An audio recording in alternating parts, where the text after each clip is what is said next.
Hello readers and writers, welcome back to the channel. Today we are finally going to be talking about the Harry Potter series. I read this series for the first time as an adult and I have a lot to say about it.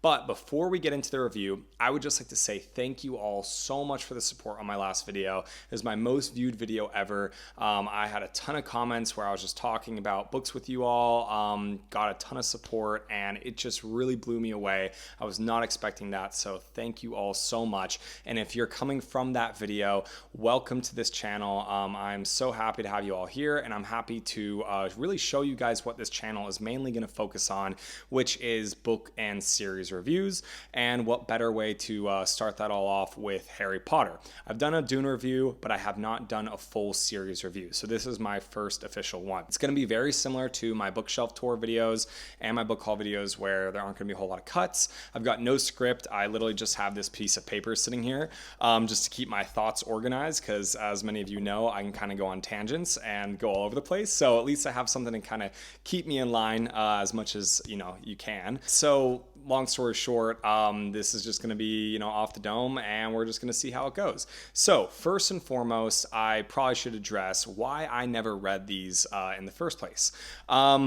I mainly read Percy Jackson when I was younger. That's the truth. I was never really into Harry Potter. The movies were coming out, and I would say I was kind of young. I'm 24 years old, and so I was still too young even when Deathly Hallows was coming out. I wasn't the right age group for it, and so I just didn't really get into it super heavily. Finally, I decided, later in my life now, that it was worth revisiting, because these are the best-selling books virtually of all time. And when I heard that, it just, you have to, there's something there. You have to read something like that to understand why did this become such a worldwide phenomenon.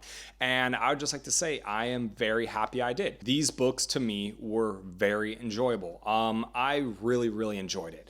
And we're going to talk about all the reasons why I enjoyed it, some of the things I didn't really like, but I would just say it's really interesting reading this without any nostalgia and reading it as an adult, because it really just, I feel like, gave me a different perspective than like a lot of people who had read it when they were younger. And I was able to kind of just see this with a very clear, kind of analytical point of view, because I genuinely have no nostalgia attached to these books. It was truly the first time reading any of this. I still haven't even really seen all of the movies at this point.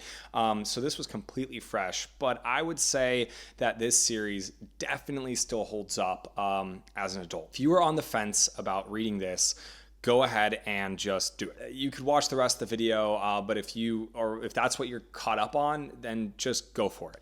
I read these because I'm a fantasy writer myself, and I wanted to see, like I said, why was this such a big cultural phenomenon? Why is it the best-selling book ever? What made it so good? And I'm, just now journeying into fantasy books and trying to expand my horizons a bit with that. And so my ultimate goal is to read Malazan at some point. So I thought, why not start at the beginning and then slowly work my way up and get into some more complex, darker, crazier stories. And Harry Potter, I really think, is that perfect starting and jumping off point. I think that if you enjoy just a good story, easy story, a quick read, there really isn't anything better than Harry Potter. Genuinely, especially in the fantasy space. There's nothing as culturally iconic as it. There's probably nothing that has as many fans as Harry Potter in the fantasy world.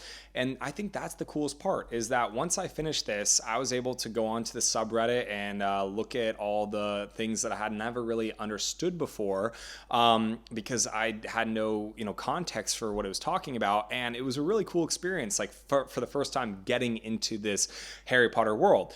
And it was something I kind of missed as when I was younger.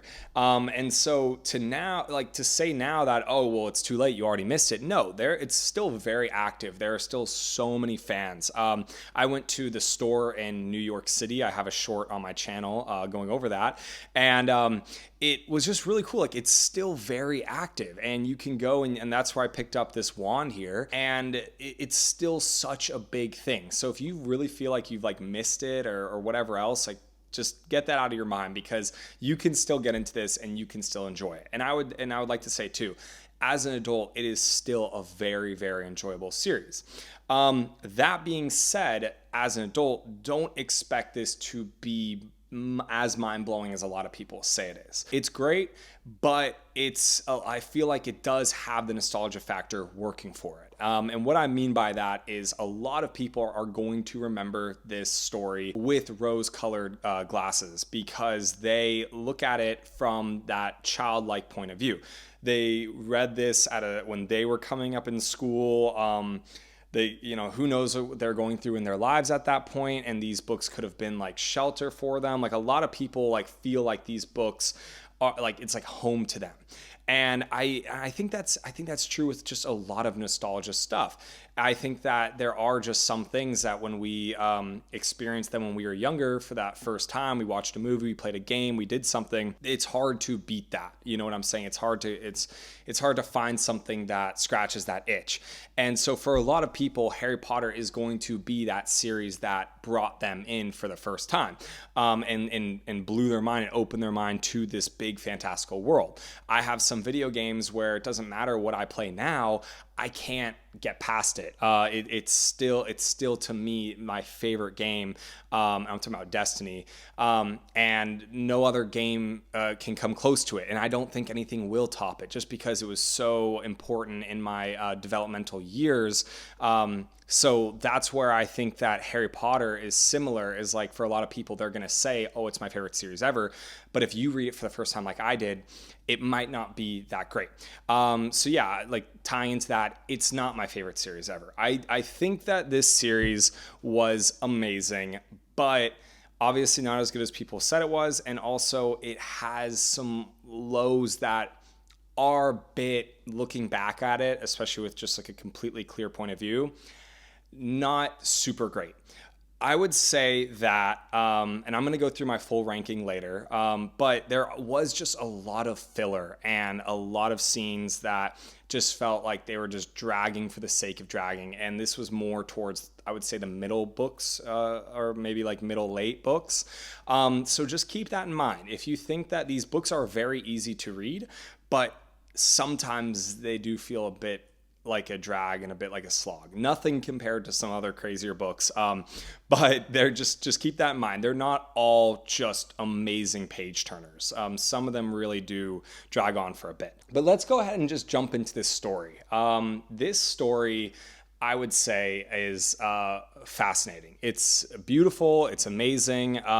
The first book especially is one of the best entries into a fantasy world that you could ask for. It hooks you, it brings you in, it establishes the world, and Hogwarts, to me, like the wizarding world, is honestly hard to beat. And that goes for Hogwarts too. There really isn't. I haven't read too many magical like schools, but I think it's also because every other one is almost like a copy. That's how a lot of people view it. And can you get better than Hogwarts? I don't know. I really think it is probably one of the greatest magical academy stories ever told. It's one of the greatest magical academy locations ever created. And it really seems like Hogwarts will always be that way. I really don't think anyone's going to top it, especially as time goes on and less people are reading books, especially younger generations. I think Hogwarts is going to always be the cream of the crop. It's going to be at the top forever. I don't think anyone's going to beat that. And why do I think Hogwarts is so good? Because I think it comes down to the atmosphere. I think it comes down to the location. I think it's so easy to imagine. And there were points while I was reading this story that I was like, man, how cool would it have been to go to that school, to live there? Especially, and listen, these kids go through a shit ton. I mean, it literally, like, it's not all fun and games. I think that's a misconception that people think that like it's easy to be these wizards at Hogwarts, but like, no, it's not somewhere you would actually want to be. It's a very dangerous place, a very bad place. But Hogwarts, the actual location and the idea of it, and if it really was this picturesque, perfect place, it would be amazing. And I love the mystery behind it. I love the history of it. I love the different houses and the towers, and you can picture everything just so clearly. And there's just this, it's like the greatest summer camp you could ever imagine going to on steroids. It's just mental how cool Hogwarts is. It's really a beautiful location. And so when you read this series, you will find yourself really drawn into the world of Hogwarts and finding yourself almost longing, even as an adult, longing to go to that place.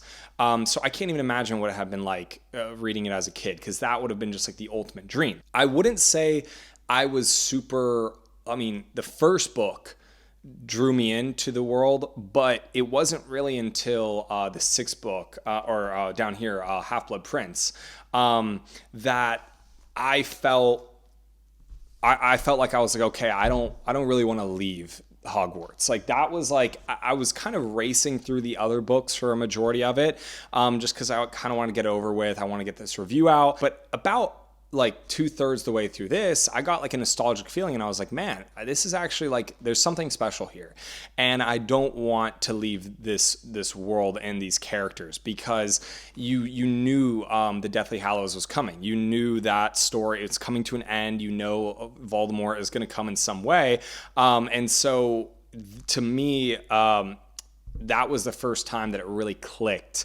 And it showed me like, okay, that's what most people are talking about. That is when people say, oh, I love this world so much. I wish I could go to Hogwarts, all that stuff. That was the first time it really clicked. And I was like, man, this is a really fun, really cool series. And I've never really been drawn into a magical world like that, where I got to the end and I was like, man, I don't want my time in here to be done. This is awesome. But unfortunately, that only really happened for me in the sixth book. Like the first book brought me in, it introduced the world. And I think that, and when you see my ranking, you'll understand this a little bit better too. This had a monumental task, and I think it absolutely did it flawlessly, like perfection. First entry into a fantasy world really doesn't get any better than the Sorcerer's Stone. I mean, it was amazing. And that's why I still, when you see later, I hold it very high in my rankings, because it did an amazing job. But I would say a lot of the other books after that, they were good. And it gave me that like wanting to be in Hogwarts feeling, but it really was only until that sixth book where it really hit me. So I would say maybe did some of these books drag, and was I not the biggest fan of them? Yes.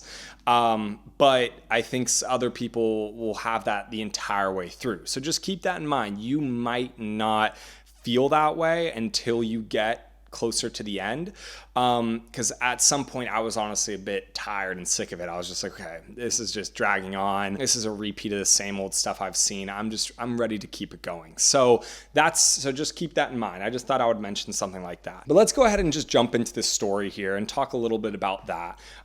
This story is quite wonderful. You don't want to dig too deep into it, because a big complaint is that a lot of the world building doesn't really hold up. It doesn't really make sense the deeper you look into it. But something that is really cool that I found is it has a lot of twists that even as an adult, you're still going to find enjoyment. You're going to see them coming more than I think you would as a kid, but you can still find enjoyment of it.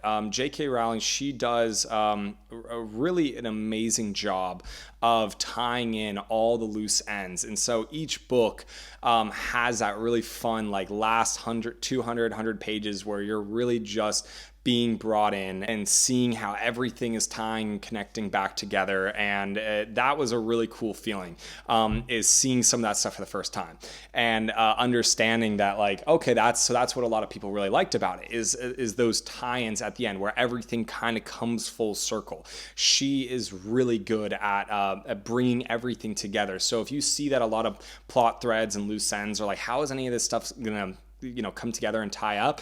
She is a master at that. So I just like to give her, story credit for that. That is really how these Harry Potter books work. You're going to get introduced. The story is going to kind of blossom, and it's going to go in a bunch of different directions. And there's going to be little mysteries and little plot points that are signaling that something is kind of coming towards the end. And then it all comes full circle and connects in a usually very satisfying way. Some of them are a bit hit or miss. And a bit like she was kind of, pushing it a little bit, and it's like, okay, that didn't really work for me. But most of the books do tie up in really cool ways, and nearly every single one of them. But for those who don't know, this story follows Harry Potter, the boy who lived, who essentially survived an attack from the Dark Lord Voldemort and lived with his terrible aunt and uncle and cousin for most of his younger years, until finally one day he gets a letter that invites him to attend Hogwarts, which is this school for witchcraft and wizardry, and is just incredible. And that's essentially the moment when his life changes. That's the inciting incident. And Harry as a character, I'm gonna get to this a little bit later. I don't want to go too crazy about that, but because I have a lot to say about that. But Harry he's interesting. Let's just say that. And when he gets to Hogwarts, he meets Hermione and Ron, or I should say on the train they all meet. And from that point on, they are this tight-knit trio of friends who honestly get themselves into a lot of dangerous situations. Probably more than you would probably be comfortable with. I mean, they literally find every opportunity they can to get themselves into some trouble or into some bullshit. And so as you're watching that from a third-party perspective, you're just, oh, come on. Why are you guys doing this? But it makes sense. It's in line with these young adult type stories where these kids do go off on their own and do some crazy stuff. But that was another perspective as an adult where you're reading this and you go okay, why are they doing that? Why aren't they consulting with someone? Why aren't they telling someone? Why are they just taking all these matters into their own hands? So keep that in mind. You might see a little bit of that. But yeah, and then from that point on, once they become that trio, they stay that way the entire books. They have their ups and downs. They go on some crazy adventures. They have some insane moments. They, cheer and smile and laugh. And then they also shed a lot of tears and have a lot of hardship and heartbreak. And I would say this story really does a good job of showing the growth. I think that is a very underrated aspect of all of this, in my honest opinion, is the growth of these books. J.K. Rowling, in my opinion, did an amazing job with having these kids develop and grow throughout each book. Each book takes place over a full year at Hogwarts, and each book they get older and they change. They really do. All these characters do change. And we'll talk about Harry in a second, but the growth is very interesting to watch. I almost want to, after just finishing Deathly Hallows yesterday, I want to go back and read this and just see the difference and see how childish they seem back then. And you will see that they are very childish. And that's the cool part, is that a lot of books that feature, children in it, you read them and you say okay, kids aren't going to actually talk this way. They're not going to act this way. They're not going to do anything like that. And in Harry Potter, I feel that's very, the character voices are very real for their ages. It seems accurate. It makes sense. It's not, I never read it and was just nah, that's just so unbelievable. That's not how kids talk. They really, she really nails it with that. It's actually amazing to see. And that actually ties into my next point, just about voices of these characters. Not only are all the characters absolutely stellar, and they all feel real, they all feel dynamic, they all feel believable, and not really two characters ever feel the same. The voices are absolutely amazing. You know when Harry's talking, you know when Ron's talking, you know when Hermione's talking, but then you also know when Professor McGonagall's talking, or when Dumbledore's talking, or especially when Hagrid's talking. The character voices of Harry Potter could potentially, in my opinion, be the most underrated aspect of this series. Genuinely, it is amazing. All the characters really do feel so real and like their own people. And you can hear their voices in your head so distinctly, and you can just tell at any moment from any piece of dialogue who is talking. You know, props to Rowling for that. Like, genuinely, she really knocked out of the park with the character voices. And I really think that's overlooked. I genuinely don't hear that many people talking about the voices in this, but it's like when you read this, especially as an adult or a writer yourself, that is one of the biggest things I notice, is just how phenomenal the voice work is in all of this. It really is top notch. And back to the characters, let's just talk about Harry for a moment as a protagonist. I've mentioned this in a few other videos. I think my bookshelf tour part 1 video, and I've talked about it on my Instagram and different things like that, but something about Harry as a protagonist for the first few books really did not work for me. Not in a terrible way, like it just took me out of the story or whatever else, but I didn't feel like anything was there. Truly. Harry felt very flat, and above all else, he felt incredibly passive. I couldn't get a sense for what he wanted, who he was, what he liked and thought. It was just a lot of stuff was happening to him, and there was almost no self-control, self-guidance, like where he was telling himself to go and do these things, or I need to go get this, I need to go get that. It was a lot of people were telling him that a lot of this stuff's happening, and then he's just kind of going along with it. And you'll also see in the first few books, he gets out of nearly every bad situation. Very Deus Ex Machina. It really feels like things just save him right at the end, and you're like, come on. Really? That's how that was resolved? Like, I wanted to see him work his way out of it, but it didn't feel like he does often in these books. A lot of stuff just at the very last moment saves him and gets him out of a sticky situation. And you just say to yourself, come on, really? I was expecting a little bit more from that. But again, you can't judge these books too hard. You really can't. They are made for children. And they are, I wouldn't even say they're kids' books, because they do get more mature as they go. And some of this stuff will surprise you on how mature and dark it kind of gets. But it never, you can also look at it and go like, okay, maybe some of these things could have been a bit better, but you have to think most kids who are reading that, they love those moments where the hero saves the day or something happens like that, and they're not really looking for anything more than that. So just keep that in mind. This review is mainly for adults who want to read this series for the first time and feel like they've missed it. That is what this is for. So I'm going to constantly just remind you of some of those things that you might be seeing as an adult. And unfortunately, that was one of them. And it's not a deal breaker. It's not something that you just need to never, visit this story or take a look at because of, but just keep that in mind that some of these endings might feel like cop-outs in a way. And you might just go, come on, I was expecting a little bit more from that. But it really, it's the characters and Harry and everything, they're great, but Harry at the start felt more passive, and then all of a sudden it really shifted towards the later books. And honestly, Half-Blood Prince was the first true time I saw Harry taking full control of his life.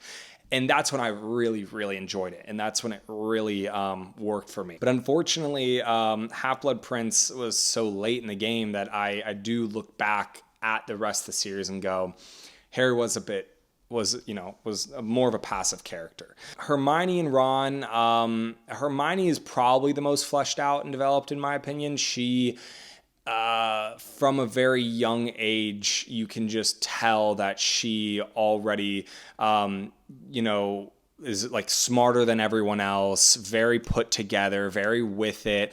I wouldn't say she changes a whole lot by the end. Harry probably develops the most, but Hermione at the start is the first one who really knows what she wants and is kind of pushing the story along and pushing Harry to wake up to things and is trying to get him to read your books and do this and come and go do that and whatever else. And so Hermione serves as that kind of character.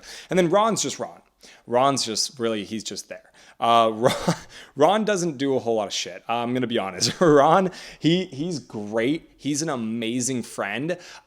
He is a bit whiny. You might find that Ron does whine a whole lot. And it can kind of get on my nerves. I mean, he was even whining in the final book. And I'm just like, come on. But I've seen some posts where people lay out like what he's done for his friend. The good news with Ron is he's always going to be there for you by the end. He might whine his way through it and he might go have a little hissy fit, but he's going to come back and he's going to eventually support his friend, which he always does. So that's really, that's how I would describe Ron. He's there for you when you need him, but he's going to drag his feet to get there. And that, it is what it is. Wasn't really my favorite. One thing about Ron though, is he is hilarious. And we're going to talk about the humor in this later. But there's so much to it. I got to just make sure I can kind of stay on track here. Some of the other characters that I really, really enjoyed, probably my number one character in this series is Albus Dumbledore. He is, to me, everything I want from an old weathered guidance wizard. Dumbledore, to me, stands at the top. He is everything I've wanted. I haven't read a whole lot of books with that type of character, but I know that a ton of them exist, and I loved it. He is one of the most well-written characters in the entire series. He makes a few questionable choices, which I think actually gives him some humanity. I think it would have been just so easy for Rowling to just say to make him just this perfect, all-knowing god, essentially. But I feel like she keeps him in track very well and shows his faults, especially in the final book. You learn more about that. He seems more like this perfect wizard throughout all of it. And then as the books kind of go on, you see like, oh gosh, man, this guy can actually make mistakes. He doesn't have all of the answers, which is really cool. But I did like when he had all of the answers, like truly. I love characters like that. I love characters that can reveal the lore. They show you that they have history and that they know what's up. And Dumbledore, to me, perfectly felt like that character. Like, I loved every interaction that Harry and Dumbledore had. Truly, he was hands down my favorite character. Hagrid's awesome. Obviously, everyone loves Hagrid. The Weasley parents are pretty great. They're funny. Fred and George Weasley are hilarious. The whole Weasley family is like the center of the comedic relief in this series, and they're all great. Obviously the main trio is probably the best part of these books, but the supporting cast of characters in this series are some of the best you'll find in any books. I mean, truly, you'll be lucky to have a couple really good developed characters, but this series has a lot. Ginny, she kind of came out of nowhere in my opinion. She was kind of thrust to the forefront at the end of these books, and I didn't think it worked. The romance in these books, in my opinion, was a miss for sure. Not that, I think that these books needed romance. Like, in all honesty, the Ron and Hermione romance is fine, but I think she really dropped the ball with any sort of Harry romance.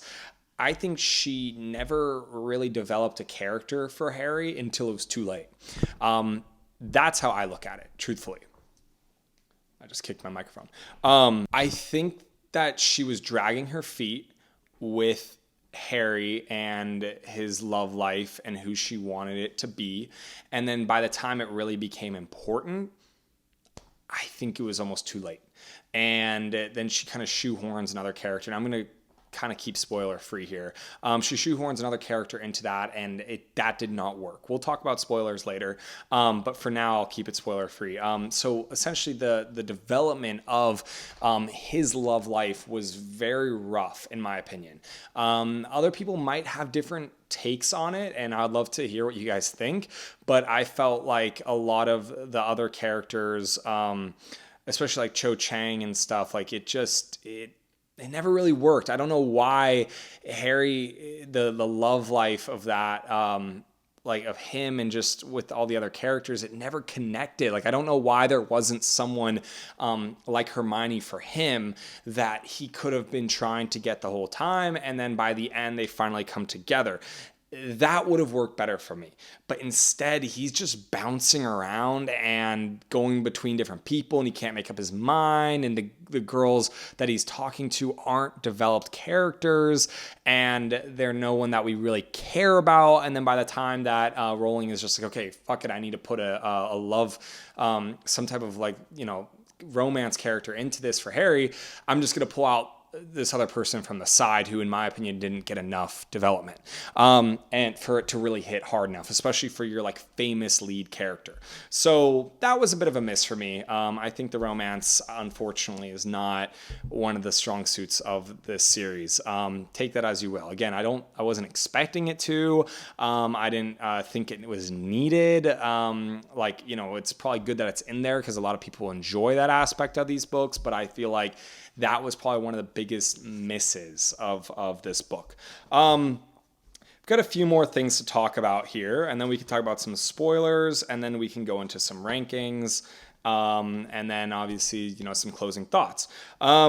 Just real quick before we go into maybe the magic system and the humor, this story, two things about the story and world are very good. The world is huge. There is a lot of history. There is a lot of lore in these books. Truly, I think that if you are someone who really loves lore and world building and history and very fleshed out, intricate, deep worlds, yes, this book series has all of that in there. It is awesome. All the books, there's so many books that have names within these books.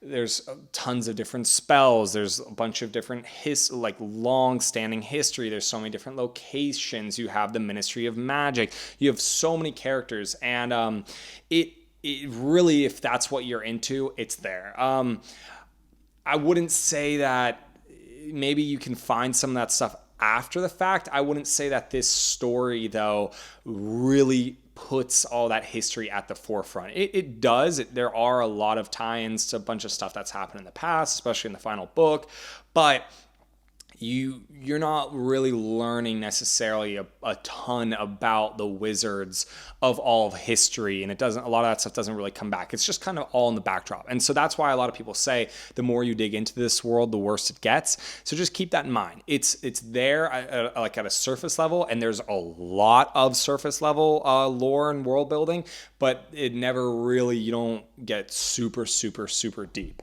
You have to remember it still follows the trio and their adventures, and that's the focus of the story, not necessarily exploring all of the wizarding world. So just keep that in mind.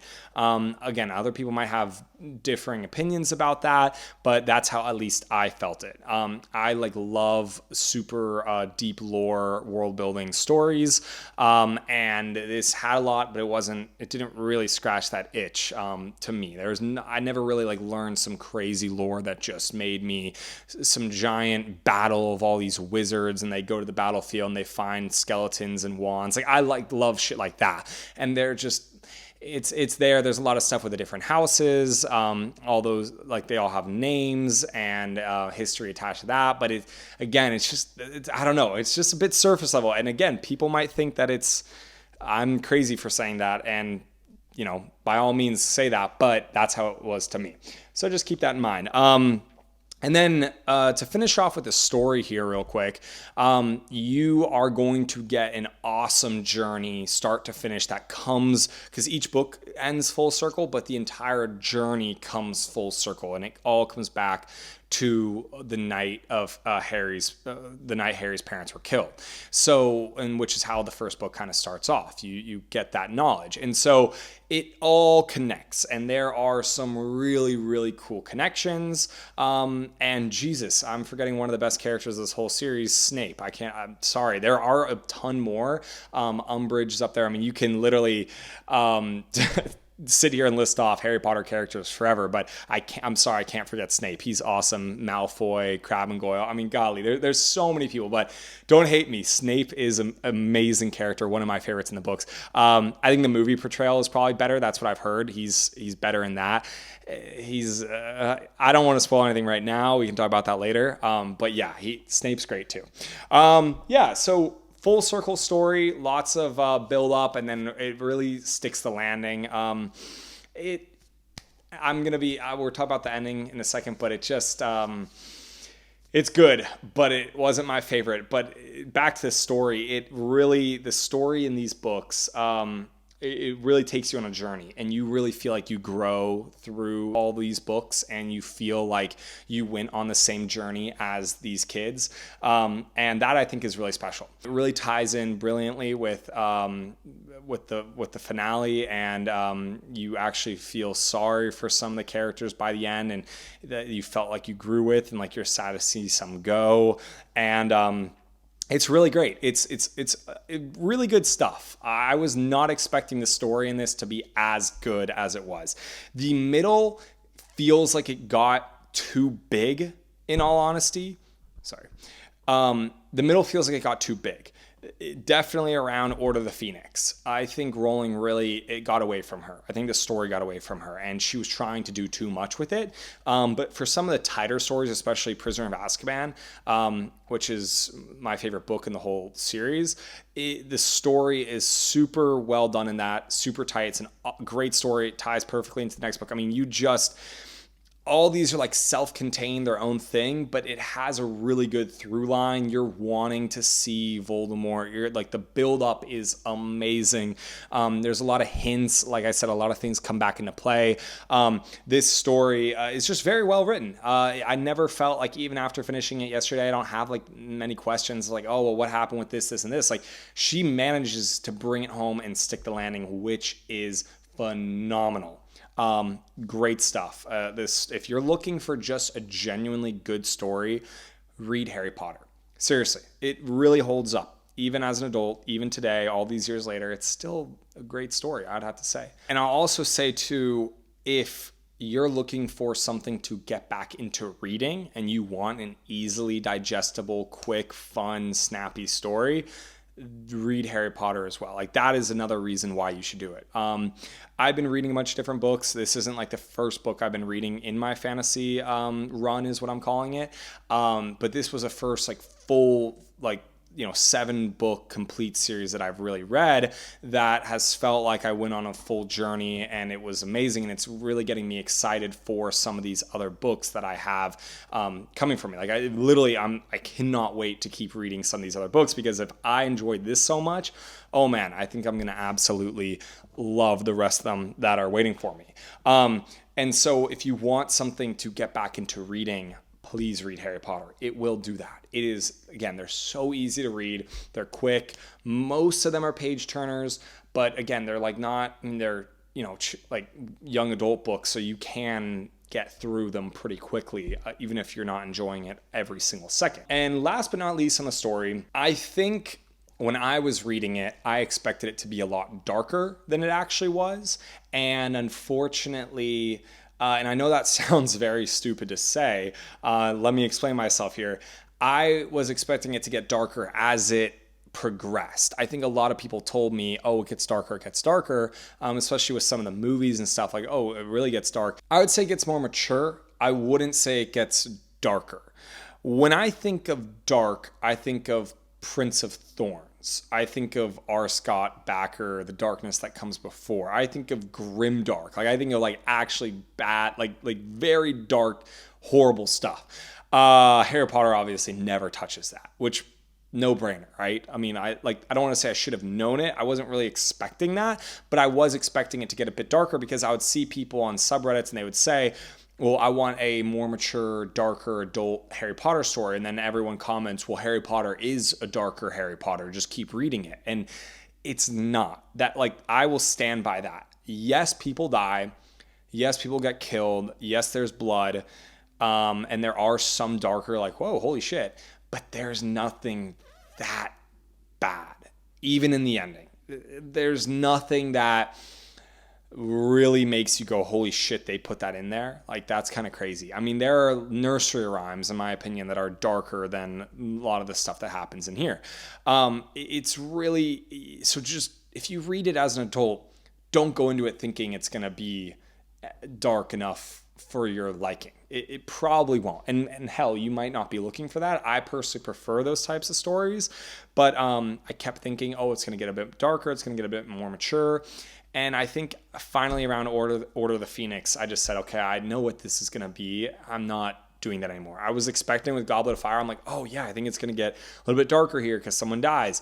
And then I was like, oh, no, it doesn't really do that. And then by the time Order of the Phoenix came around, I just accepted it and realized this isn't going to get as dark as I, thought it would or whatever, or as people had said.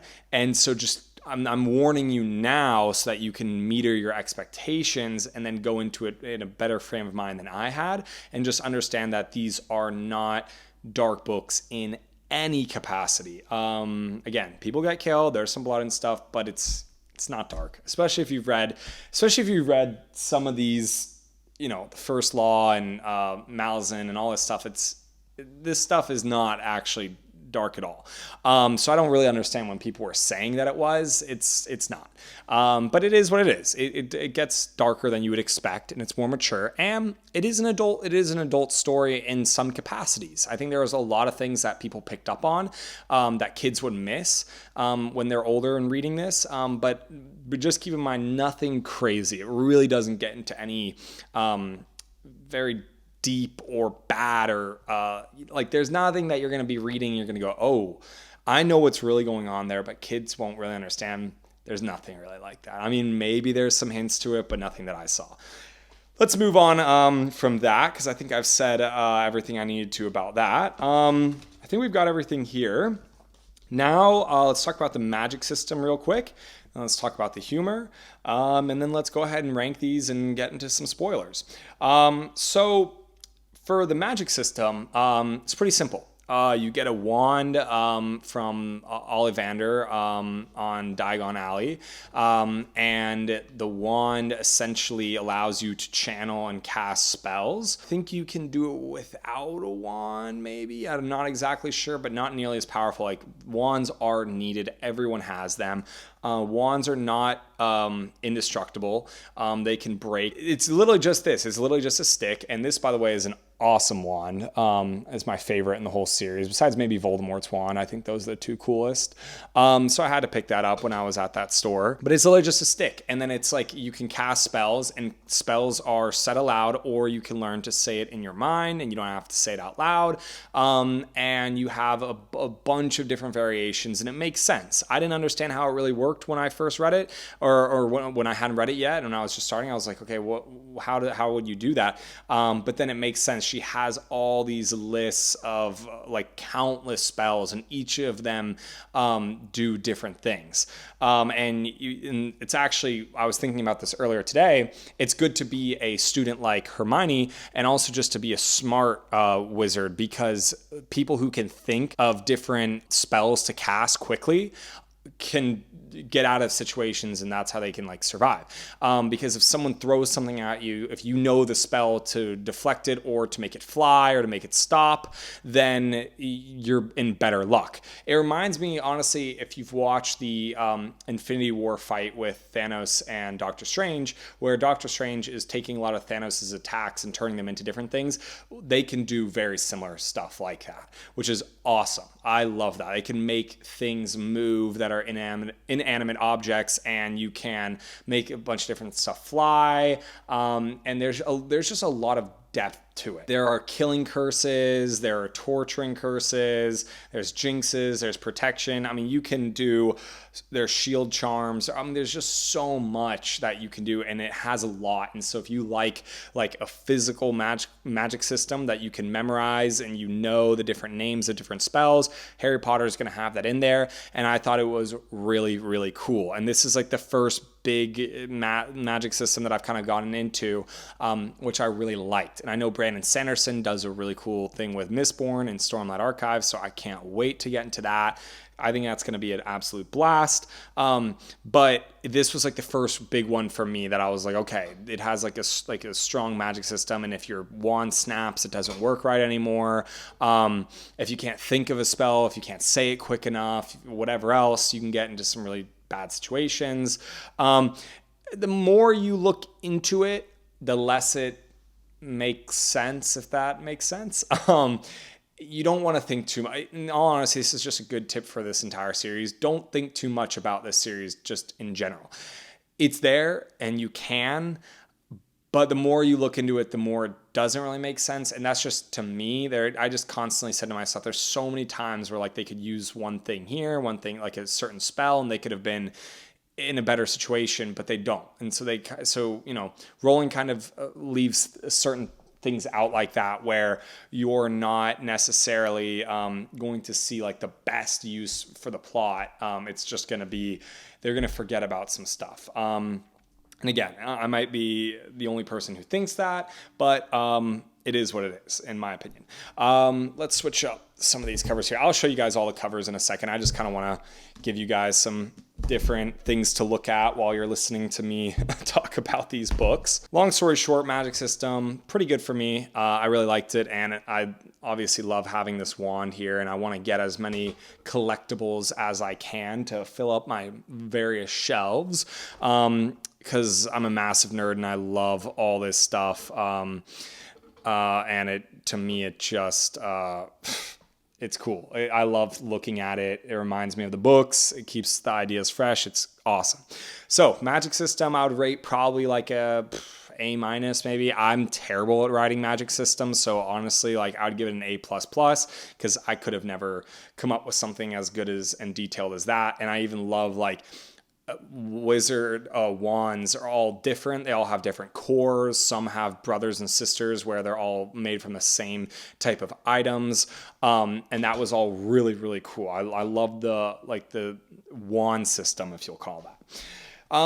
Let's talk about now one of, I think, the most underrated aspect of this series, besides the character voices, is the humor.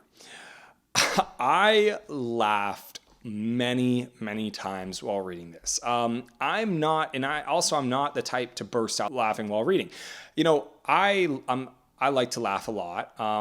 I like to write comedy. That's what I do with screenwriting. I write comedy. But I wouldn't say I laugh really while reading books. It has to be exceptionally funny. I definitely smile. I definitely blow air out of my nose occasionally while I'm reading, but I never truly like laugh hard. And these books made me chuckle a good few times. I mean, I'll read Terry Pratchett, and I like Terry Pratchett. I don't laugh a whole lot with Terry Pratchett, and you guys might go, oh, that's blasphemy, but he's just, and I'm not saying he's not funny, it's just not the funniest thing to me. So the humor in this might actually surprise you, and I think that it surprised me. I enjoyed every second of it. I really had some of the best laughs I've had in any books through these, so I think that Rowling is, again, underrated in that regard. I think the humor in these will surprise you, and you might actually end up laughing like I did and finding, I mean, a lot of it came down to the British accents and a lot of the sayings that they use. I just found that shit hilarious. And so maybe that's why I thought it was so damn funny, and other people might not find that stuff as funny as I did, but I love some of the sayings. I love the accents in it. It's all just great. And there are just some really good laugh out loud moments in some of these books. And I don't think enough people talk about that. Truly, I think the humor in this is awesome.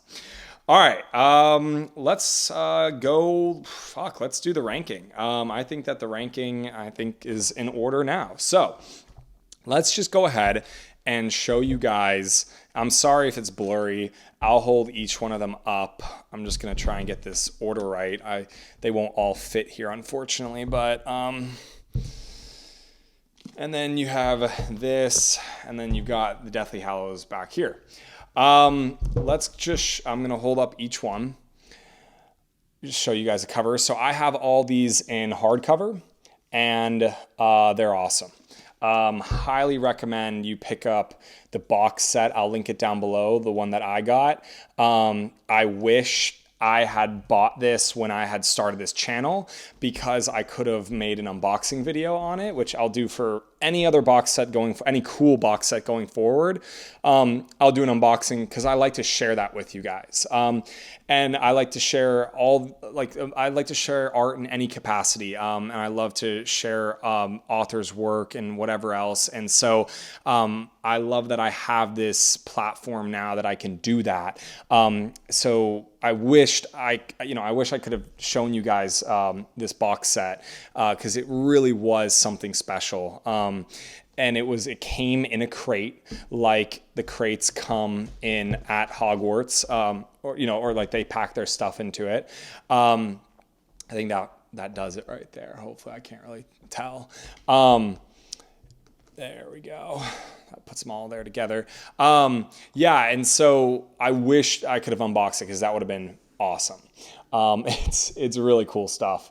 I was honestly very surprised. So if you can pick up these hardcovers, I think that they, in my opinion, are the best way to read them. They gave me nostalgia, because I used to see other kids in my classes reading these books, and back then they were just like giant to me and these freaking door stoppers, and I'm just like, whoa, that's like the coolest thing ever. And I never read them. And I always wished I had been walking around with one of these bad boys, because it was like so freaking cool. And then I finally picked them up now, and it's just as cool as it was back then. And let me tell you, they are on the heavier side, and they're a bit clunky, and they're a bit hard to hold sometimes. So, it just depends on what you like, but these are the hardcovers, and I personally love them. So let's go ahead, now that you can see them all across the board, let's go ahead and do the rankings. And we are going to rank everything starting with the worst to the best, and I'm just going to stack them. So what do we have as number one? Can any of you guess it? 3, 2, 1, Chamber of Secrets. Chamber of Secrets is the second book in this series, and we're going to put it on the bottom there. And this is where I'm going to kind of get into some spoilers, maybe, just because I think it's hard to rank them without. If you want to just see with no spoilers, skip to the end of the ranking, I'll timestamp it. But we're going to get into some spoilers now. Chamber of Secrets felt like a rehash of the first book. And that was a bit disappointing, because I thought the first book was such a good entry. I really did. I think it was one of the best entries that you can even get in the fantasy space. And so to have such a stellar entry and be so excited to keep going into this series, and then you read Chamber of Secrets and you just go, oh, like that was kind of the exact same thing. Bit disappointing, a bit sad. And it really, I'm not sure. I don't know how to feel about that, honestly. Chamber of Secrets just didn't work for me. Let's just say that. It was just a bit boring. I was very kind of like, ugh, like this is exactly like the first one. I don't know if and it felt worse. It felt like a worse version than the first one. I'm like, is Rowling like creatively bankrupt? Like is this how it's going to be for the rest of them? Are they just the same exact story kind of over and over again? And so of course it's not, thank God, but it does feel like that with that second book. So that's that. Next book on the list that I hated, sorry, not hated, but just that I did not like, but I did not like these at all. I don't hate any of these books, but I just didn't care for them. We've got Order of the Phoenix, and Order of the Phoenix, unfortunately, is my, second least favorite, because it was massive. It's probably one of the biggest books in the whole series, especially when you compare it to like the first one. And it just made me sad that such a gigantic book, and a book that had so much going for it after the fourth book, Goblet of Fire. And I was like so excited to get into it. I'm like, oh my gosh, this is going to be amazing. And then all of a sudden it fell flat for me. Umbridge was cool, but she overstayed her welcome, and and truthfully, I don't feel like Umbridge even got what she deserved. I don't think that was wrapped up in a well way. She showed up in Deathly Hallows, and I think it was good what happened to her. I can't even really remember like how it didn't really stand out to me, is what I'm saying. And it was a bit disappointing. I'm just gonna say that. I think that the ending of this book was awesome. I think that there was a Voldemort versus Dumbledore fight, which was badass. That was awesome. You don't like that almost redeemed this book for me. But at the same time, it wasn't enough. And it was sad that it took so damn long to get there. So it is what it is. Unfortunately, that didn't quite work for me. I called it in my Instagram review, I called it Order of the Filler, because that's truly how I felt about this series, about this book. It was Order of the Filler. It had like 700 pages of filler, and then finally the last 100 pages like, oh yeah, let's give you this cool fight. And I'm like, oh my God, come on. So it was just really, really boring. The only reason why it's not at the bottom is because of that ending fight, which was awesome. And I also felt like it just did a better job at Hogwarts than Chamber of Secrets, but it's still not my favorite. Next we have Goblet of Fire. Goblet of Fire is a good book. And now we're going to go from like not good books to like good books to great books. Goblet of Fire was good. Goblet of Fire was a bit slow at the start. I felt like Goblet of Fire was the moment where her editor really just let her have free reign. And we'll talk about why I think that is. It was the least put together novel, in my opinion. It was kind of all over the place until the actual Goblet of Fire event. Maybe that's what it's called. I can't exactly remember. Where you actually have like the big like tournament type thing, the Triwizard Tournament. That's what it is. And until that point came, it felt very meandering. Like the first 200 something pages of this book were just like very meandering. Like, where are we going? What are we doing with this? And it makes me sad because like, how do you have two such great stories in that same time span? And then you get to this book and it's just hundreds of pages of kind of nothing really happened. Now there's some interesting stuff in it, but it takes, especially at the very, very beginning, it takes a long time to get to like one big moment. And I think she said one of her hardest chapters to write was one of those at the beginning, which is surprising because I was like, it didn't really work for me. Like that beginning was just, I was not a fan. And I was really kind of facing burnout at this point. And it was not good. So imagine my surprise when I read Order of the Phoenix and I was already facing burnout with this. And then I read that and I almost quit altogether. I had to take a full break after that. I went and read Reaper Man by Terry Pratchett, which is a pretty good book. So yeah, Goblet of Fire, the ending was great. The Triwizard Tournament was pretty decent. I think the movie for sure did it better.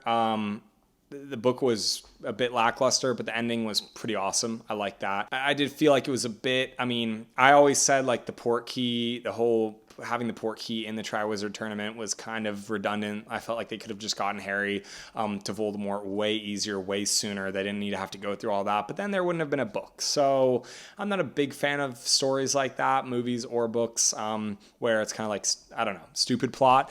I might be the stupid plot here for not realizing why that didn't happen, and you guys can feel free to correct me all you want. I just felt like it was too much, and it just didn't quite work for me.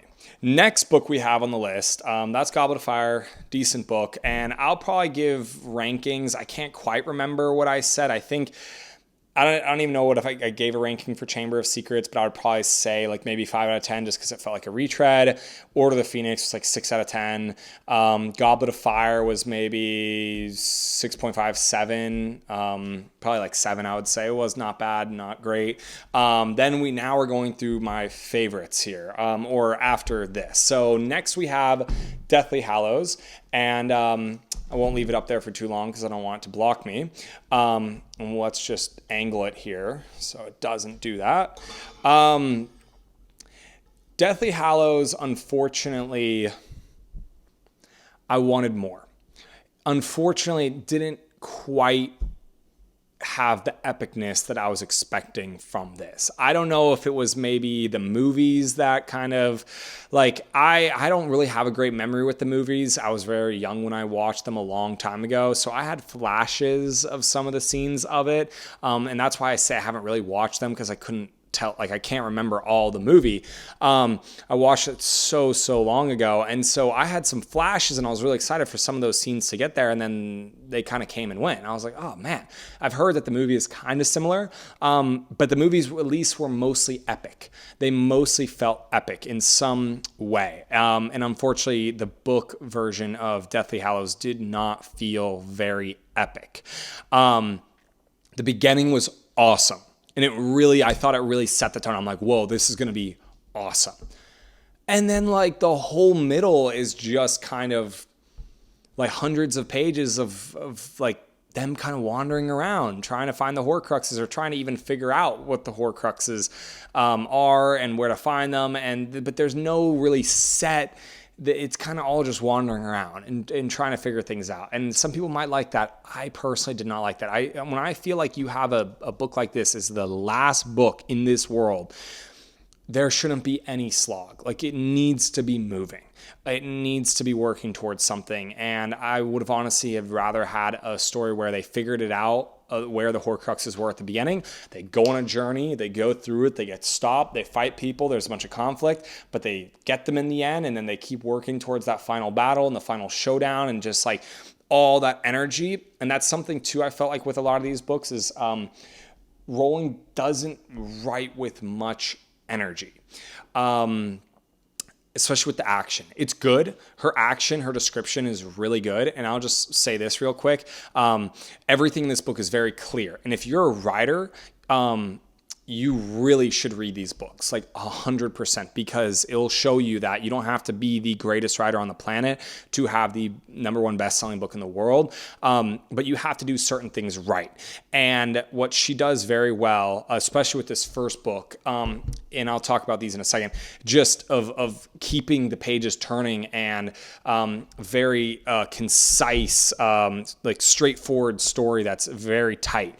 And unfortunately, she lost her way, especially with Goblet of Fire. Like, that was like that first time the editor just kind of let her go have free reign. And it kind of worked like that for the rest of those books after Goblet of Fire, where there was no one reining her back in and telling her, hey, this isn't really working.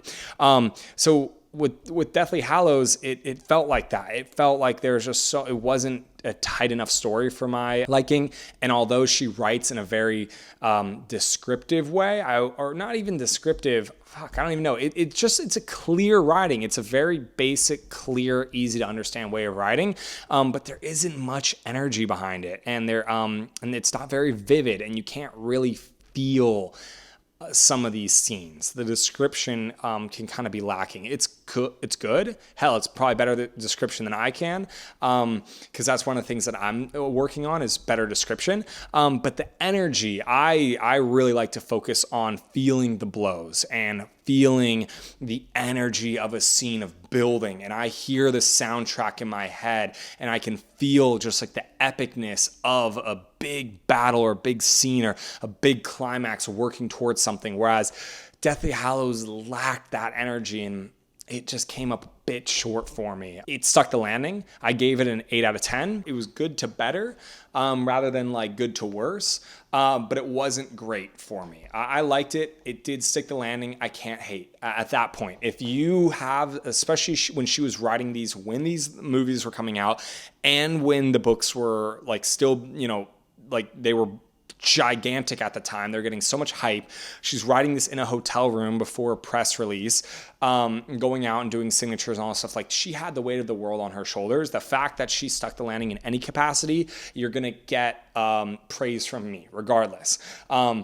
Looking back at it from an analytical point of view, it's not where I wanted it to be or near what I was expecting. The ending was great. The last 250 pages, I read them just not like in one sitting, but in one day, just ripping through it. And it was amazing. Those last 250 pages were pretty great, but it still lacked that epicness. Even the best part of the book lacked that. So that kind of is my review for Deathly Hallows. It was a fun book. It was good. It was interesting. And it stuck the landing in some capacity, which not a lot of authors can say. And the fact that it tied up all the loose ends the way it did was awesome.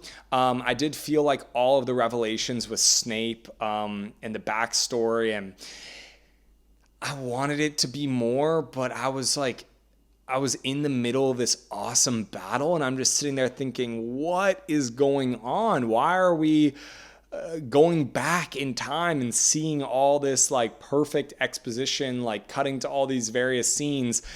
You're telling me we couldn't have gotten any hints of that before? And yes, it was there, and I always knew something was up with Snape, and I kind of had that spoiled. I knew he wasn't a totally bad guy, but that ending just felt like exposition overload. And you guys know me, I love exposition.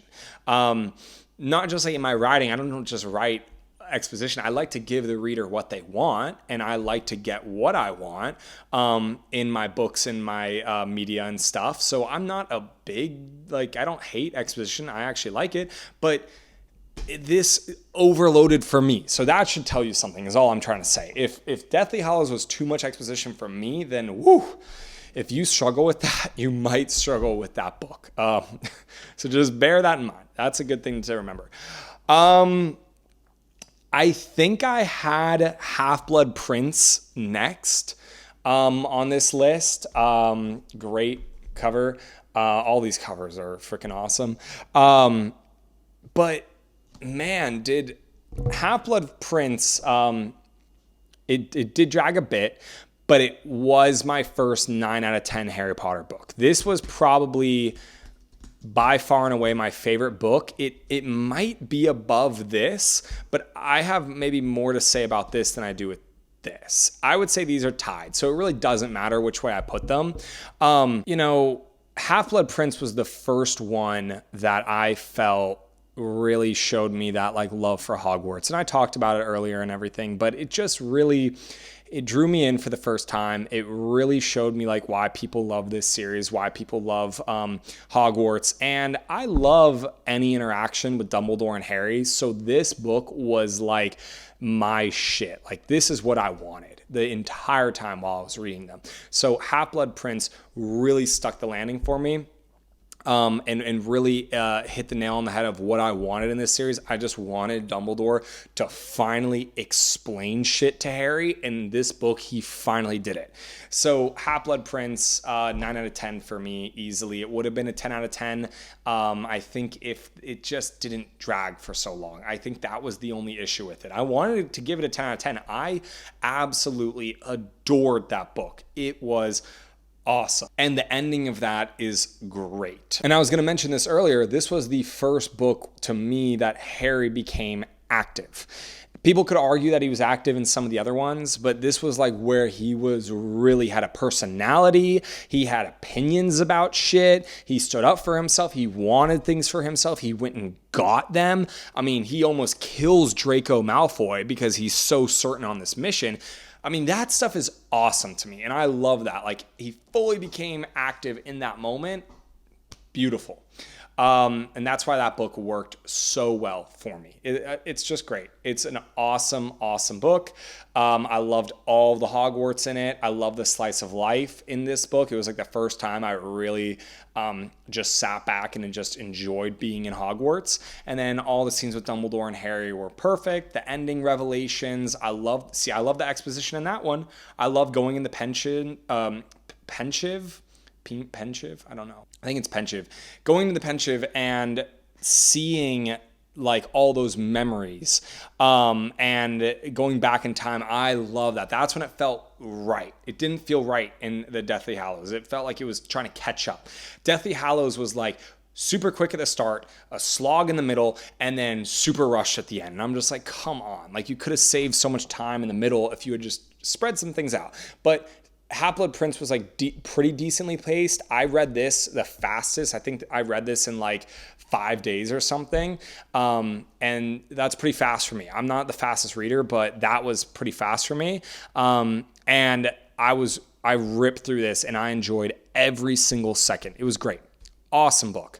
Ending was great. And, as much Dumbledore and Harry as I can get, I'm all over that. Last two we have here, we're going to go with the Sorcerer's Stone.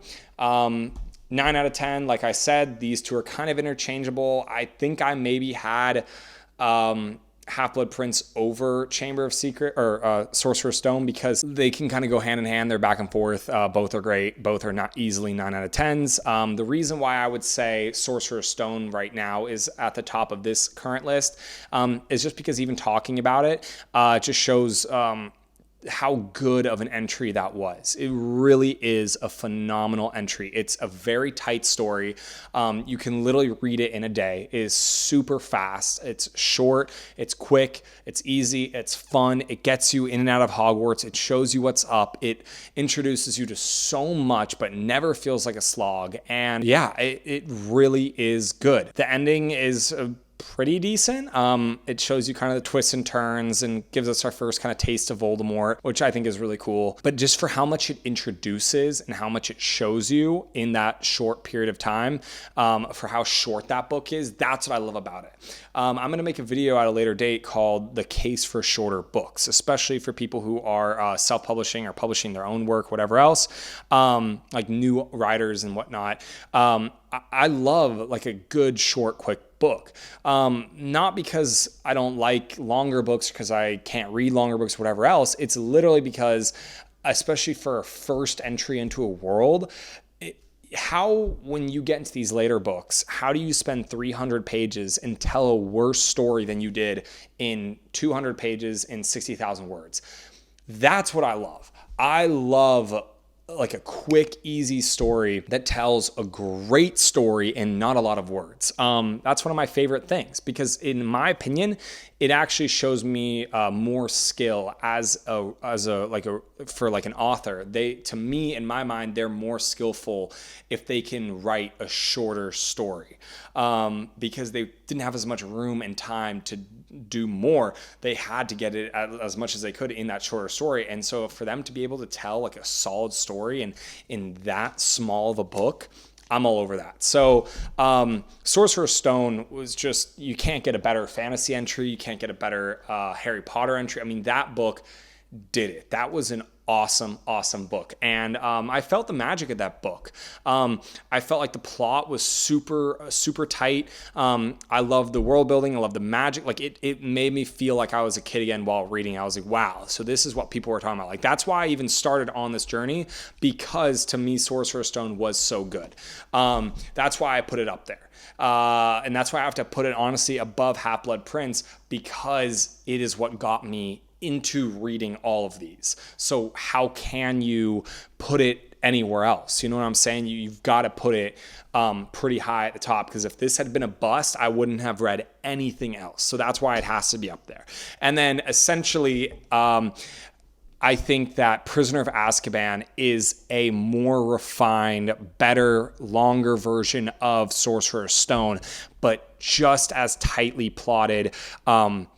Great pacing, great characters, great twists, great reveals, just an awesome story. And when Harry's by the lake and he sees the Patronus, and he has his own Patronus, and he has to make his own, and he yells Expecto Patronum and shoots out like the stag, I think it is, and for that first time, and gets the Dementors away.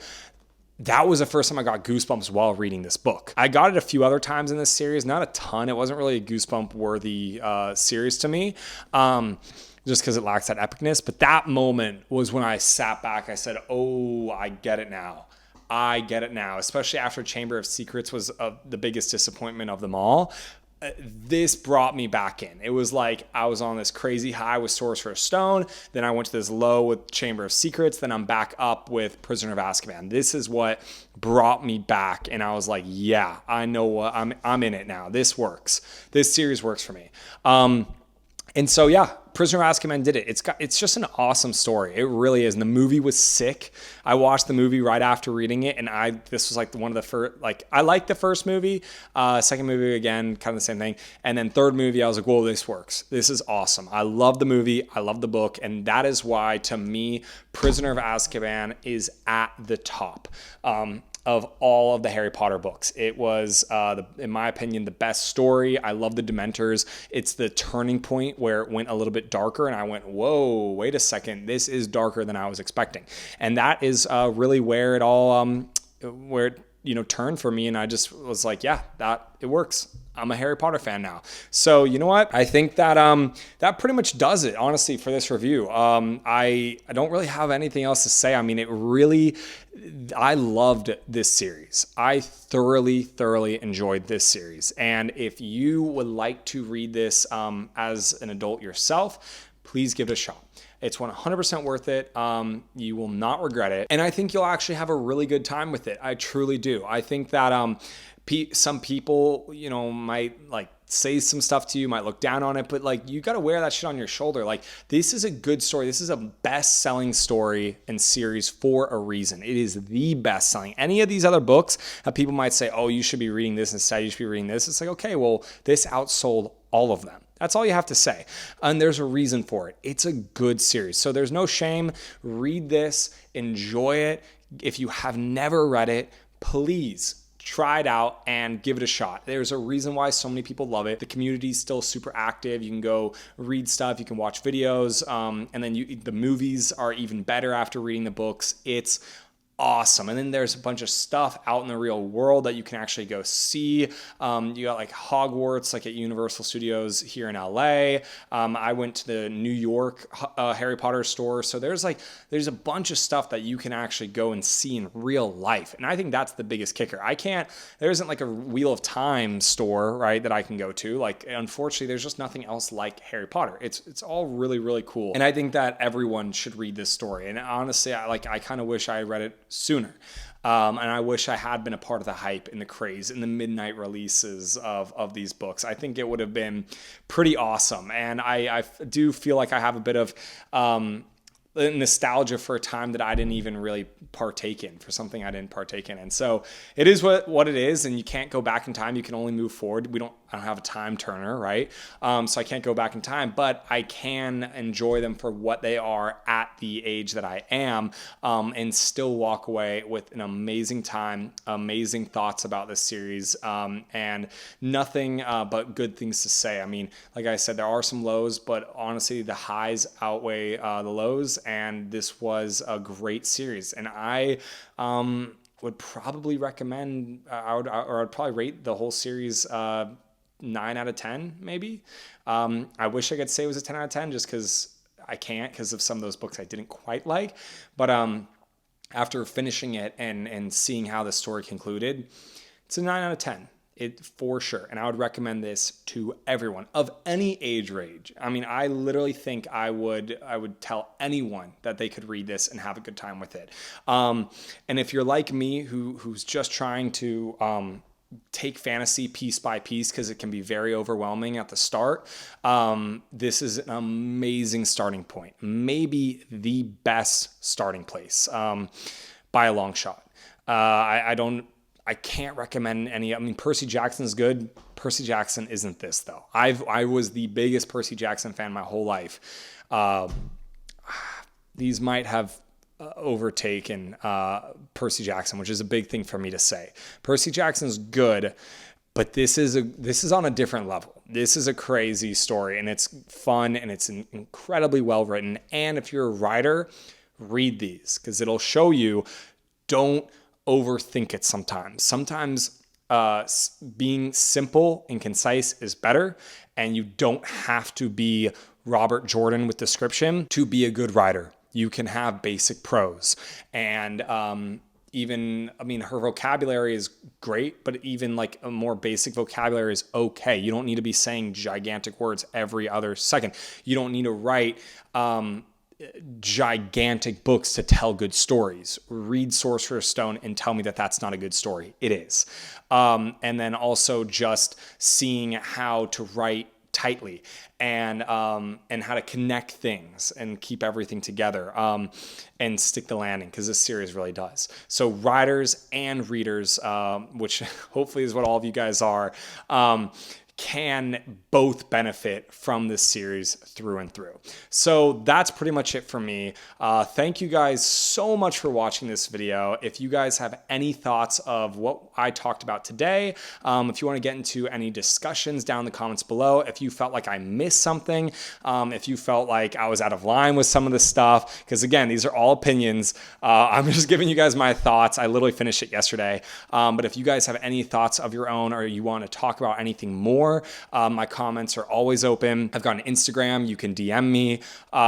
You can send me an email. Whatever you want to do, I'm wide open, and I would love to get into some discussions about these amazing books with you guys, and any other books that you guys think I should read. And that brings me to my next point. Now I'm pretty much wide open. I have no guarantee of what I'm going to read next. I think I'm going to do a palate cleanser, Hitchhiker's Guide to the Galaxy, a quick, easy, short read, just because I'm trying to get a bunch of books down so I can make a video at the end of the year and say like the best books I've read this year. So I'm trying to get a bunch so that video can be long. So I'm going to read a quick palate cleanser, but after that, I'm wide open. So if you have anything you think I should read ASAP, please let me know. Right now, personally, it's between The Road and Between Two Fires. Those are the top two books as of right now that I am most likely going to read right after Hitchhikers, only because they're very similar to what I'm writing right now. And I think it would be good inspiration to read those and use what I'm learning from those books and put it into my own writing, because I'm writing a horror fantasy Western right now that could be released, don't hold me to it, but either later this year or early next year. So it just depends. We're just going to see. I already finished writing it. Now I'm just doing the first round of rewriting, and then it's just edits, and then it's all into your guys' hands. So so that's pretty much where we're at with that. Again, if you have any other things that you guys want me to read, and after I read those two books, I'm going to start probably on Mistborn. I can't remember. It's one of those. Mistborn is probably the most likely, or Name of the Wind. That's what it is. I might read Name of the Wind and then Mistborn, just because I'm hesitant to get into a big series again. I would rather read like a bunch of standalones right now and then pick up another big series. So for right now, I think after Between Two Fires and The Road, it'll be Name of the Wind and then Mistborn, and then we're going to keep going. And obviously Malazan is the crown jewel of what we're working towards with this fantasy run. And then obviously I have a bunch of sci-fi books that I'll be throwing in, mixing in between. But yeah, so thank you guys so much for watching this video. Like I said, if you have any thoughts of your own, please leave them down in the comments below. And if you enjoyed this video, I would really appreciate it if you dropped a like. I will see you guys all at the next one. Thank you so much for watching. And if you want to see how these novels inspire and influence me in their own way, then check out my debut fantasy and sci-fi novel, The Gidorian Saga, The Golden Academy. It's available on Amazon in ebook, paperback, and hardcover. Link in the description below.